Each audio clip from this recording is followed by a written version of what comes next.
Hello everybody, my name is Tenelin, and today was part 1 of the live letter detailing the release of patch 7.2, and it granted us our first look at what cosmic exploration will actually be. I'll start off by saying there's still a lot of unknown, but we did get a good amount of details and a lot of things that I'm very happy to see. They said during the next live letter, which should be sometime in mid-March, will contain all of the final information and a lot more information before the patch releases in late March. Like I said, there's definitely some good news that I'm very happy to see, but there's still so many questions I have about what exactly this content will be. It's going to be a collaborative event where you will work with your world server to explore the cosmos, and it is confirmed to be designed around crafters and gatherers. It's not going to be something like Island Sanctuary where it was kind of pseudo crafters and gatherers. Each of the major patches from here on out, starting with 7.2, will have a new star that we're going to explore. Both of these pieces of information are exactly what I wanted to hear from this live letter. Getting the final confirmation that this will use our Disciple of Lands and Disciple of Hands instead of the Island Sanctuary type system was exactly what I was hoping for. Don't get me wrong, I loved Island Sanctuary a lot, but I'm very happy to see that this is job-based content. The one thing that they didn't really touch on is what kind of level requirements you're going to have. I'm going to guess it's going to be anywhere between 90 to 100, maybe just scaling difficulty, just based on past ways that they've done things like this. But it wouldn't hurt to maybe go ahead and get your crafters and gatherers leveled up some. We really don't know exactly, and they didn't really tell us anything about that kind of information. But I am very happy to see them confirming that we're going to be getting content for each patch from here on out for Dawntrail, and I'm guessing that means we're going to get 4 stars total to explore, at least, which hopefully has a lot of new fun activities for us to do. The moon base that I'm going to be showing off here is confirmed to be the first star, and it is confirmed that the Loporits are going to be helping us out here.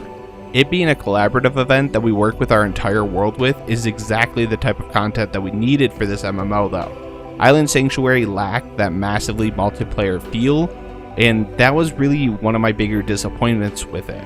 I'm very excited to have an area that's going to be covered with hundreds of people crafting and giving you that real community feel to it. Yoshi P said that their goal with this was to create a strong feeling of working together and really give you that MMO feel. He did emphasize that it would be able to be done solo though as well, and I'll talk a little bit more about what they mentioned with that in a minute here. The details of how all of it works though is still a little vague, but we did get confirmation that we're going to be starting in this area here, a very blank open area of the moon, where we will slowly develop our base over time. There will be missions and events that we have to work together to complete, and we'll slowly build up this base of operations. It sounds like they're holding off on showing a lot of the new stars we're going to be traveling to in future patches, which is fine. I think that's good.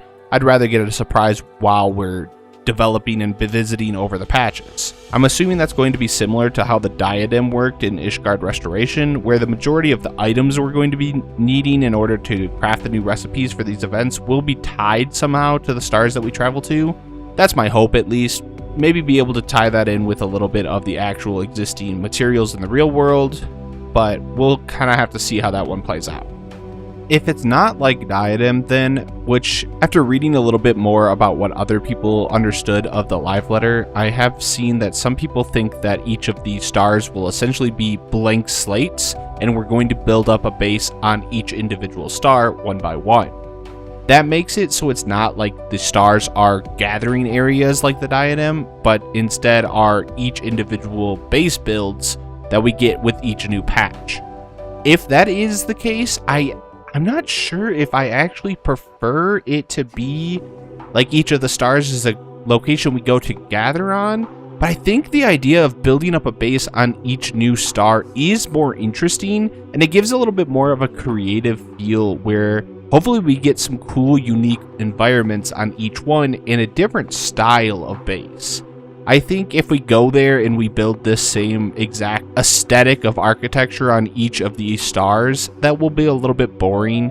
But if we go there and build a unique aesthetic based around what that star looks like, I think that will be very cool. They showed off a bunch of the aspects of the base building up over time, including these zip lines that we ride hoverboards over to be able to travel to the different locations on our moon base. A difference from how the Ishgard restoration works that they mentioned though is that the individual progress still needs to be completed to be able to see the development of the base.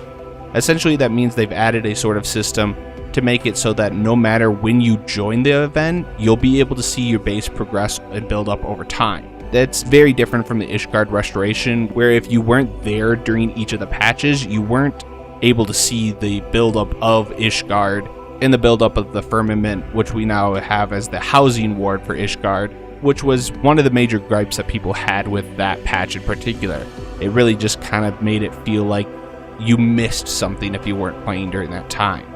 I'm guessing this means that this will work in a way that essentially makes it so there's two parts to how this world builds up. First, you'll have like your personal quest you'll be able to complete to build up all the bases and see it progress.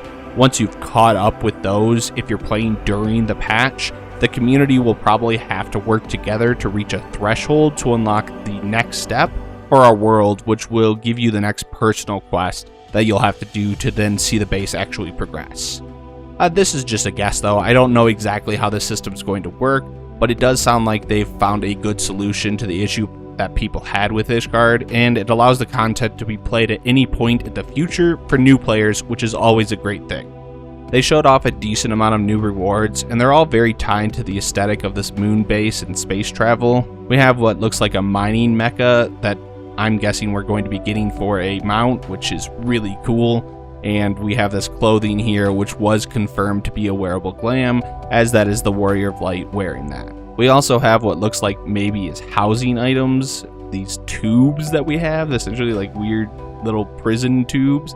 I'm not exactly sure how this would work if this is a housing item. Are we able to put like maybe our characters or our retainers in these? It's very, very interesting. I'm not really sure I understand this one. But that is the majority of the information that was given today. It really didn't touch on exactly how the systems would work or what exactly this content is going to be.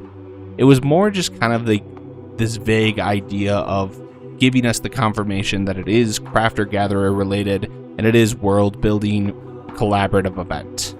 I wouldn't say I'm underwhelmed, but I am just essentially whelmed with the amount of information that we got so far.